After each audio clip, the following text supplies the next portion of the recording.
start with news of a multi-agency mission in Hays County resulting in the arrest of more than 40. We have begun to drain the swamp of government corruption by imposing Supposed to be a quiet morning in San Diego exploded into a shock for the entire country.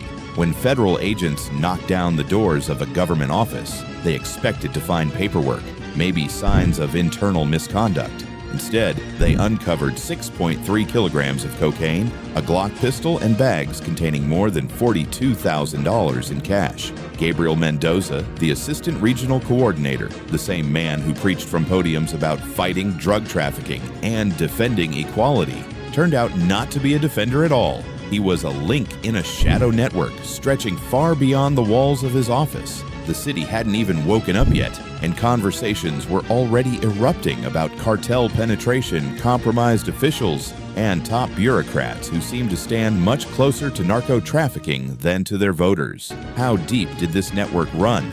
And who was really pulling Mendoza's strings? Operation Southern Shield spanned 3 states at once, turning the pre-dawn silence into a synchronized strike on one of the country's key drug smuggling corridors. At 4:45 a.m., DEA helicopters and FBI tactical teams simultaneously executed entries in Los Angeles, Houston, and Austin, cities that for years had formed critical junctions between Mexico's smuggling pipeline and U.S. interior markets. Targets included warehouses, office buildings, apartment units, and logistical hubs. 12 locations in total, all operating as a single system for moving narcotics and millions in cash across state lines. Within 17 minutes of the operation's launch, 13 sites were fully secured, making it one of the fastest and most coordinated federal actions against a transnational drug network in recent years.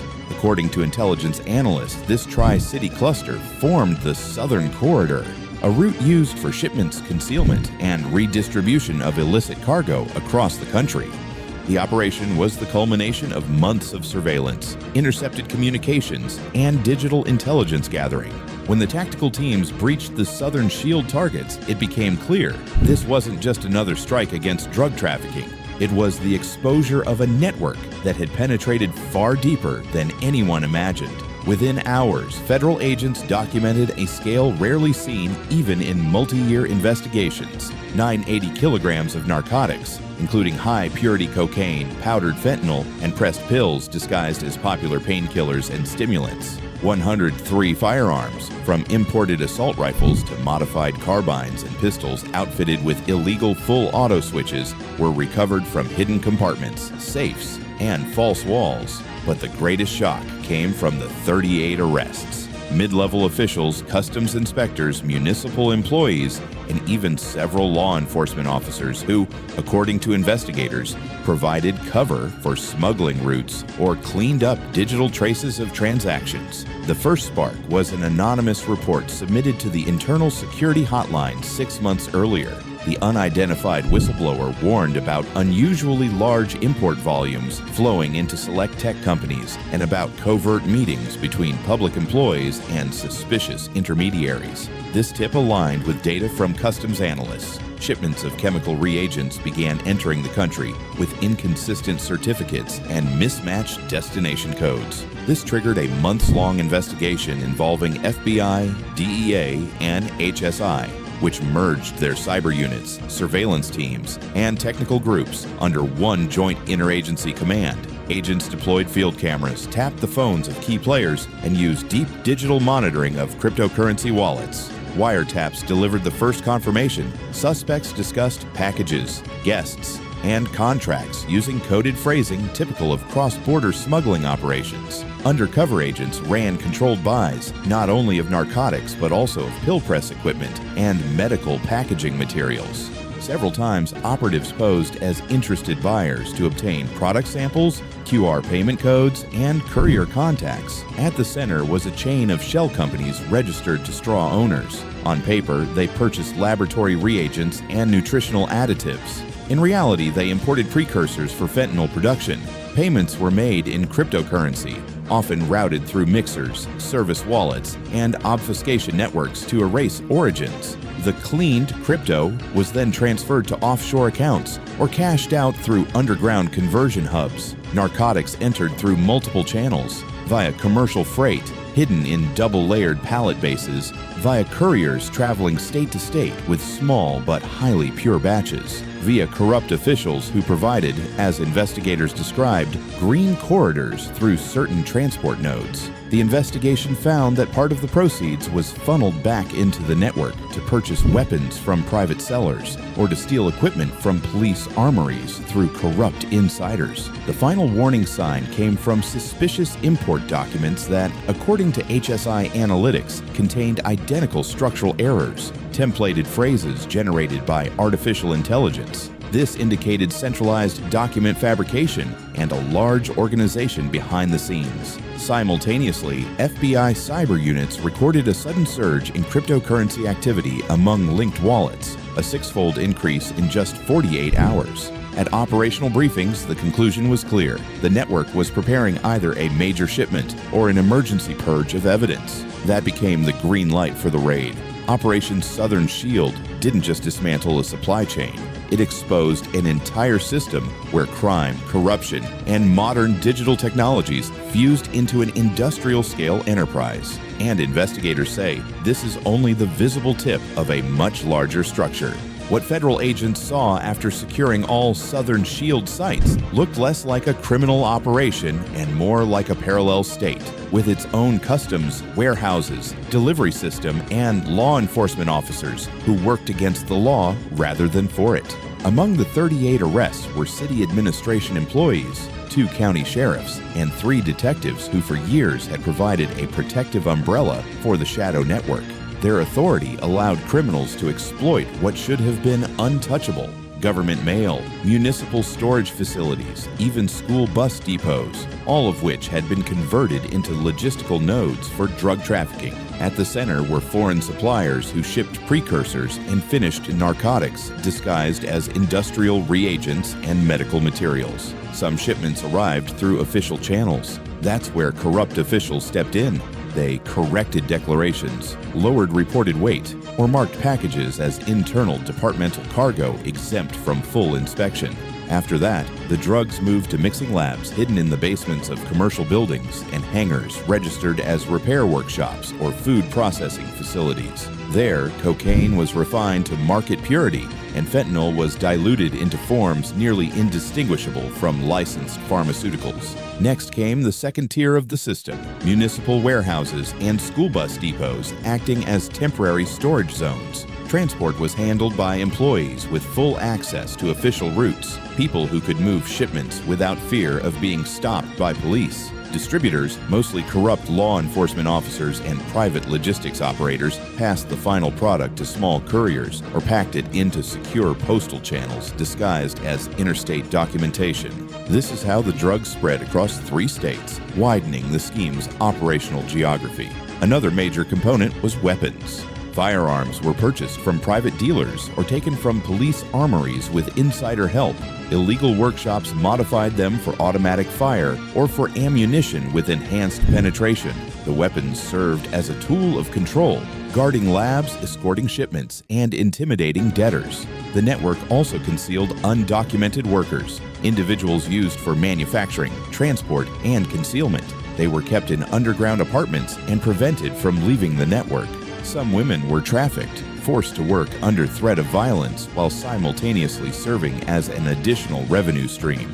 Financing relied on crypto transfers. Drug profits were converted into Bitcoin and other currencies, passed through mixers, and then funneled back through shell companies as consulting payments, laboratory research, or logistics services. This allowed the network to partially launder millions of dollars every month. Running alongside the drug flow was technological smuggling. The same channels moved electronic components and dual-use tools, from crypto miners to parts suitable for military systems. This made the scheme significantly more dangerous. It wasn't just about narcotics, but about sensitive technologies. The fentanyl batches seized in the labs contained enough substance to kill tens of thousands. Cocaine pipelines ensured a steady flow capable of sustaining cartel-level profits. Weapons in the hands of criminals and corrupt officers created the conditions for armed protection of the network. The involvement of government structures made the system nearly invisible to standard oversight. Federal officials described the model as a next-generation hybrid network, a fusion of criminal enterprise, corruption, and advanced technology. They emphasized that only one segment was dismantled. Others may still be active. All investigative threads unexpectedly converged on a single source, a powerful Venezuelan cartel that used Mexican border zones as its launching platform. From there, the smuggling pipeline crossed into the U.S. through Texas entry points and then moved onward to California, where the streams blended with local distribution networks. Shipments were disguised as construction materials, generators, or technical equipment, passing customs inspections without raising suspicion. Operation Southern Shield had been in preparation for several weeks, growing more complex each day. Federal teams had to synchronize the actions of FBI, DEA, HSI, and local police across 3 states. Assault teams were assembled, trained, and drilled repeatedly. Commanders simulated escape scenarios, shutdown contingencies, and rapid response routes to seal every possible channel. Analysts built a detailed tactical map, merging wiretap intelligence, truck-mounted tracking devices, and digital traces of cryptocurrency payments. Each target site received its own priority level and the entry time window, ensuring that even a single mistake wouldn't give the criminals a chance to flee or destroy evidence. The decisive moment came when intelligence units detected the inbound arrival of a large new shipment scheduled to be distributed to the labs by the end of the day. At the same time, agents learned that 2 key figures were preparing to flee the country. This combination, a fresh shipment, imminent escape, and the risk of evidence being destroyed, forced command leadership to give the order, act immediately. After the operation ended, the scale of the seizures stunned even veteran agents. The narcotics alone, more than 980 kilograms of cocaine, fentanyl, and pills disguised as legitimate medications, contained millions of potentially lethal doses, enough to destabilize entire regions. The weapons cache included 103 firearms, imported assault rifles, modified carbines, automatic conversion pistols, dozens of magazines, and ammunition. Most bore filed-off serial numbers, making tracing nearly impossible. A separate category consisted of financial evidence. Federal teams discovered $1.7 million in cash, underground crypto wallets holding roughly $4.3 million, transaction ledgers, and keys to digital mixers. Finances were the heart of the network. Profits from narco-trafficking were laundered through private gambling clubs, fake NGOs, and small political campaigns that created the appearance of legitimate funding flows. One pseudo-charitable organization alone processed more than $14 million in donations, which later resurfaced in the accounts of Delaware-based shell companies. Among the documents were over 600 forged IDs, counterfeit driver's licenses, passports, and government access badges. Agents also seized servers, tablets, and encrypted radios that coordinated courier movements across 3 states. 17 trafficked individuals were removed from the sites, people forced to work in labs and warehouses, along with a group of couriers and 2 mid-level coordinators. Federal officials emphasized that what was seized represents only a fragment of the system. Most of the financial pipelines leading to the Delaware Shell network remain under active investigation. Communities were left in a state of shock. Among the detainees were people they had trusted for years. 2 of the arrested officials had led local community programs. 3 law enforcement officers had served on child safety initiatives. Now their names appear in criminal indictments. Local leaders describe it as a betrayal that shatters the foundation of trust. In response, federal authorities announced the creation of an anti-corruption oversight office that will audit every government structure that may have been drawn into schemes of this kind. Washington officials emphasized, this operation shows that corruption isn't local, it's systemic.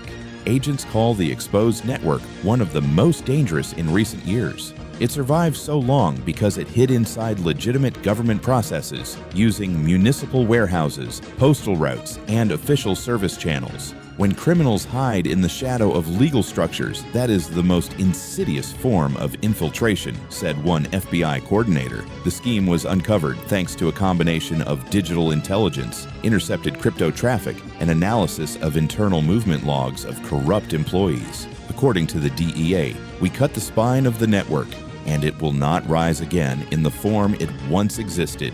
Comparing Southern Shield to prior operations, agents noted that none had revealed such deep corruption inside official institutions. This was an enemy who wore a uniform, carried a badge, and used authority as a weapon. And that's exactly why we had to stop them, said an HSI representative. The operation demonstrated that this was not merely a criminal enterprise. It was the infiltration of the state by a foreign narco cartel. Corruption can hide under the mask of public service for years, and Southern Shield only peeled back the first layer. We broke the network, but the war goes on, agents said. Venezuelan cartels are already inside the country, and more operations are inevitable.